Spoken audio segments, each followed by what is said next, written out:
Sega.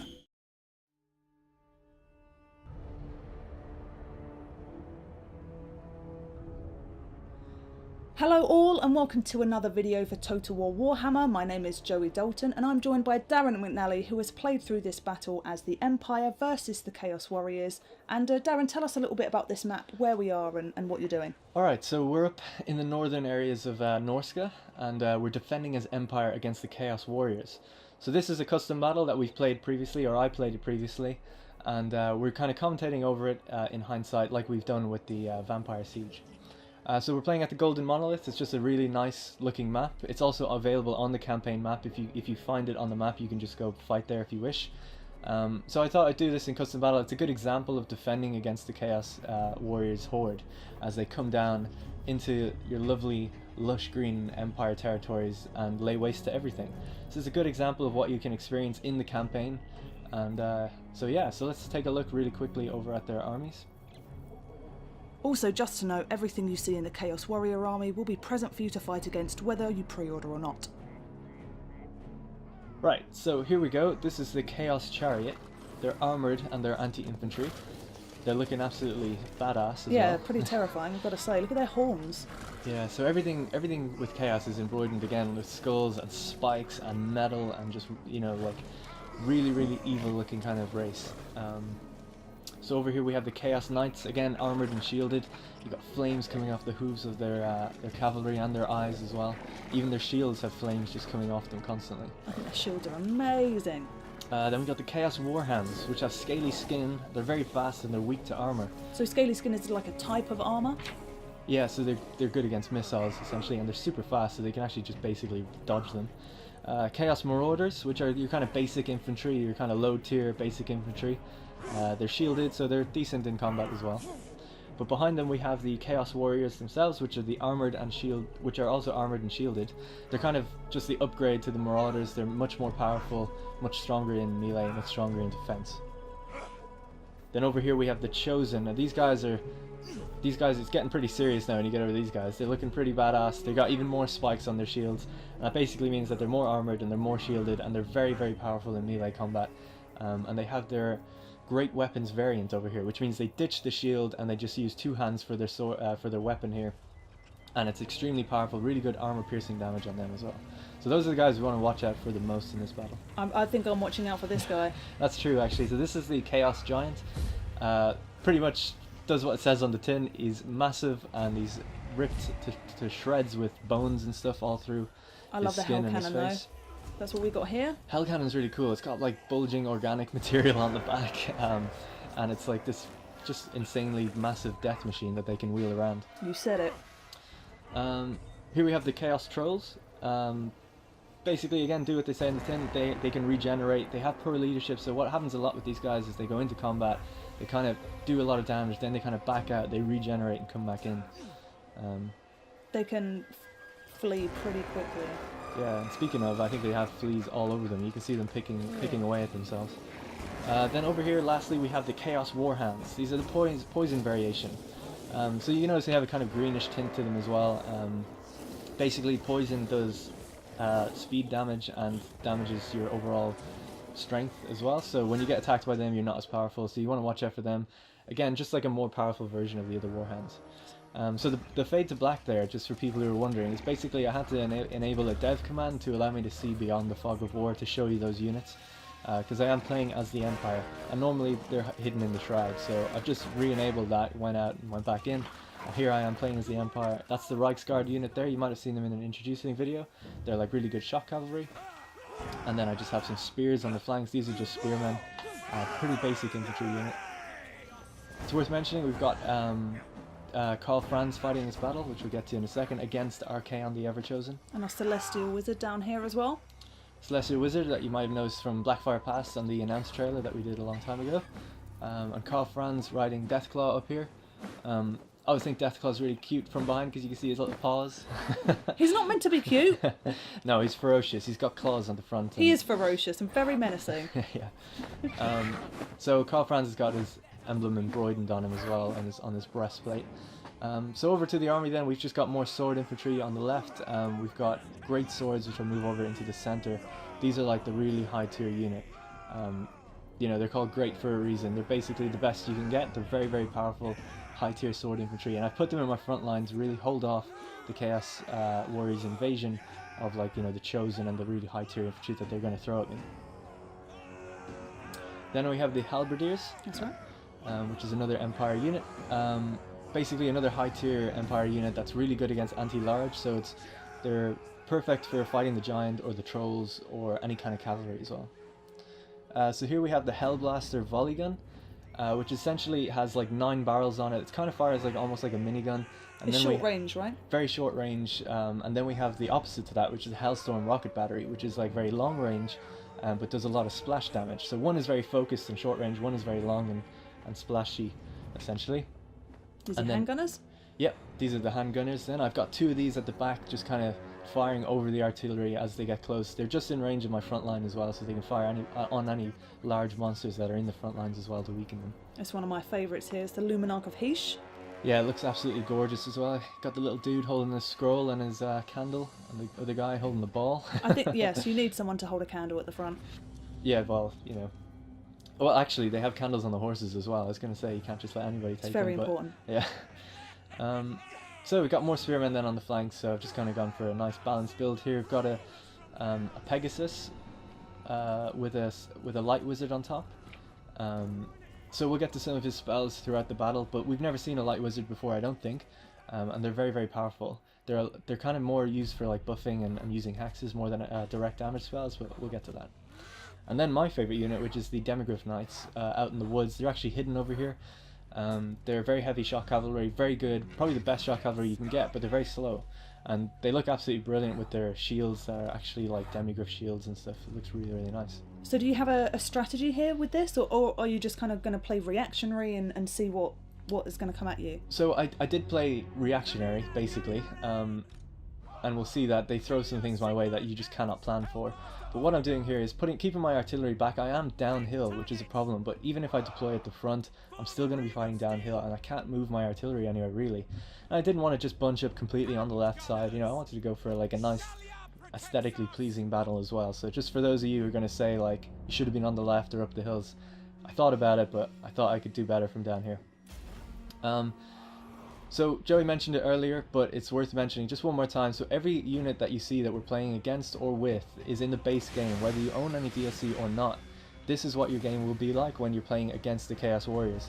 However, if you do pre-order or you get the DLC after release, you will get access to play as Chaos Warriors and get some extra additional units and some legendary lords. That is correct, and we're kind of kick-starting the combat here with, well, a lot of artillery fire. Yeah, so the rocket battery is firing away, and they're firing their hell cannons at me as they move up their chariots and their giant and keeping their army kind of together as they move around the monolith. Yeah, but the giant's in no rush. Look at him. No, he's just chill. He's just casually walking along. I think he just got smacked by one there, one of the volleys. So it looks fantastic. The flame trails coming out of the Chaos Knights. I love that. The sounds are amazing as well. The sounds of the hell cannon screaming as it goes by.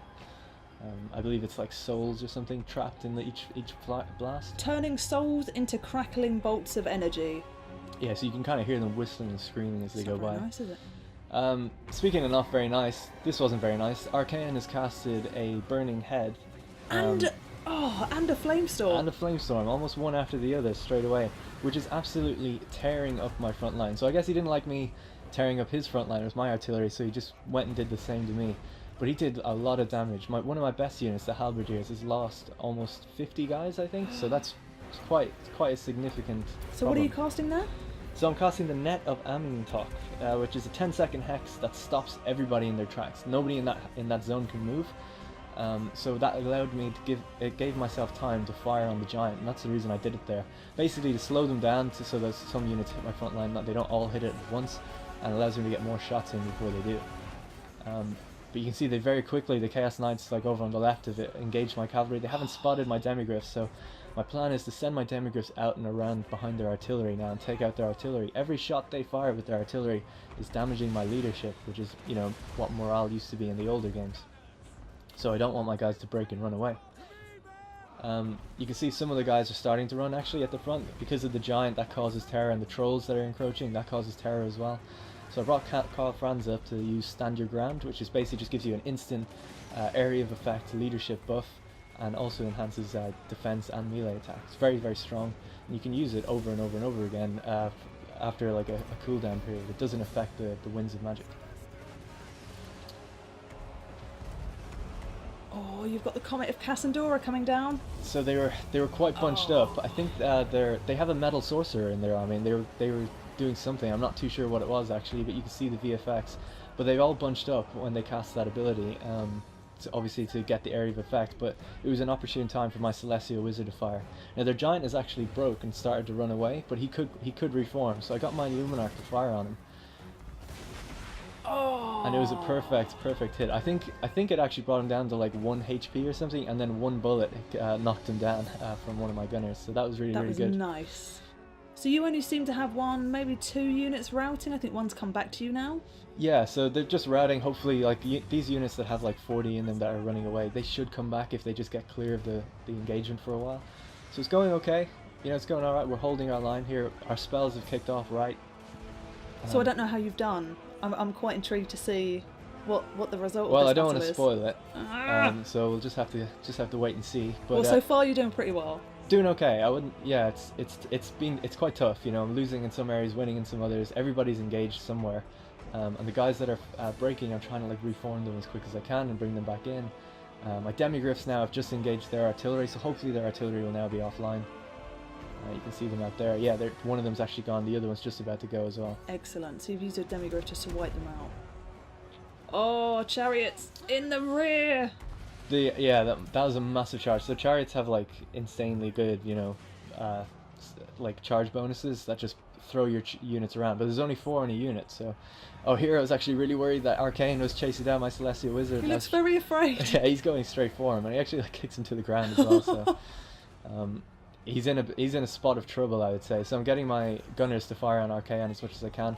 Their knights seem to have gotten the better of me over there as well. They're kind of now pushing into the center from behind, which is really, really dangerous. That is a bold move from Archaon, just to come directly in. But so it is, but he's much better than a wizard, you know, in combat. He's got a massive flame sword. So I was trying to quickly activate his chain lightning vortex spell before he died, because I have a lot of winds of magic, and that's a very powerful spell, and I just managed to get it off before he kind of routed. So usually when you're in combat, it's very difficult to enable spells. That's why I had to click it a few times, and it did a good amount of damage, but then it kind of, you know, spooled off into the distance and didn't really hit anybody. So I brought my Celestial Wizard in and tried to activate his one, which is Banishment, which is just another vortex. Same thing kind of happened. You can see it in the distance there. It soaked up some units. It kind of pulls them up towards it, like the similar to the Purple Sun. Well, the vortex spells are very good against multiple units, especially in that kind of setup that you had there, where there's many units all piled in. Yeah, so I'm getting a bit worried at this point. You know, a lot of areas are starting to break, but they're still kind of bunching up. So I activated those 2 vortexes really as a last-ditch effort to kind of annihilate that section, but they didn't quite go as well as they could have. They kind of, as opposed to the Flamestorm, which ran through my front line, my one kind of hit them initially and then moved off into nothing. And I have so many units that are just running away now, and I'm trying to see who's available and bring them all back in. It's really, really not looking good at this point. You have 6-7 routing units? Oh no! Yeah, and some of them, I've lost some units, so some are completely dead. Never coming back. And it's hard to micro, like trying to zoom in and show the combat as well as micro. My demigriffs are out in the distance, not even doing anything, so I'm bringing them into the fight as quick as I can. Getting my Celestial Wizard, who has gotten away. I'm trying to kill Archaon, so casting a Wind Blast on him, but I actually kind of miss, and I hit the units behind him. Well, he's dead now. Yeah, so he's been chased again. I mean, Archaon has a serious problem with my Celestial Wizard. He's going to take him down. So I'm trying to focus everything on it. I'm turning my Luminarch actually to face him as well. If I could get a good shot off an Archaon, it might actually turn the tide as well. So your demigriffs are kind of coming in there, which is good. They're downhill. Yeah, they're kind of going downhill, hitting the Marauders as well. Carl Franz I'm trying to pull him out of the combat now because he's kind of surrounded. Pulling all my sword infantry and spear infantry back into the center as much as I can. But it's not looking good. I mean, at this point, it's really like I don't see a way I can win. Darren, no. I've been quite outmatched. Now, full disclosure, I played this a couple times and I came very close to winning one time. So it is possible, but this time I think magic just didn't go my way, and I didn't micro very well as I tried to zoom in on things too much, I think. But it is winnable. So yeah. Just not by you. Yeah, maybe not by me, but it takes practice. It was a difficult fight.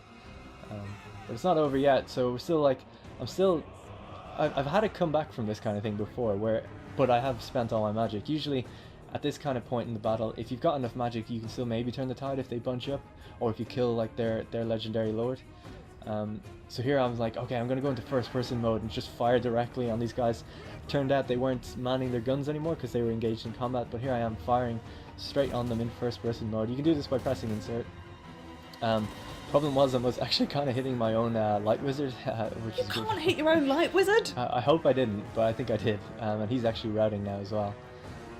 So there I am again, activating just the leadership buffs to try and call these guys back into the fight. It's like, come on guys, Karl Franz himself is flying above you, demanding that you come return to the fight. But these guys are terrified of the Chaos Warriors. You could hear them early on, hopefully. They literally say it in the deployment, you know, like, we can't win this, the Chaos are too powerful. Which is really, really cool. That's a lot of units lost, and a lot of routing units as well. Your artillery is now completely offline. Yeah. And no one is manning it. My Luminarch, it was wavering, it just came back, and they're getting crushed by another charge. This is brutal. It is, and this is what Chaos Warriors are. You know, you're going to play the game and have to deal with numerous invasions. To be honest, they kind of had higher tier units than I did. They had their chosen. They had 4 units of chosen. I only had 2 units of great swords, so I couldn't hold my line as well. But I had more units overall, so and more magic wielding units. Unfortunately, it just didn't go right. So this is a last ditch attempt to try and kill Archaon. I fired a magic missile at him and just missed. His health was actually like quite considerably low. That it might have actually done something and caused some of them to rout, but it wasn't good enough. And now he's completely enveloped. So I think we'll just have a little listen, look at the combat for a second here when I zoom in. Oh yeah, and I was trying to get the Luminarch again just to fire on Archaon. I was doing everything I could, just to, if we could maybe kill him, just maybe, it might do something. There he is, being kicked around, and he's activating spells as well to kind of buff his troops. Oh, the light wizard's coming in to help there. The Luminarch just missed. Everyone's coming in. He actually just activated the Flaming Sword of Ruin, which gave all his units 22% weapon damage for 13 seconds. So that's what all the VFX are popping off now. You can see everyone's just like fighting it out. But Karl Franz, you know, he's lost and he's not coming back from this. But he's not going down without a fight. He is like pushing everyone around. And that's it. So he ran away, and Karl Franz is hopefully going to get away and retreat back to Altdorf maybe and defend against another Chaos Horde if he can muster his troops. Well, thanks for showing us that battle, Darren, and let us know what you think and what army composition you would use in the comments down below. Thanks for watching, like and subscribe for more videos from Total War Warhammer.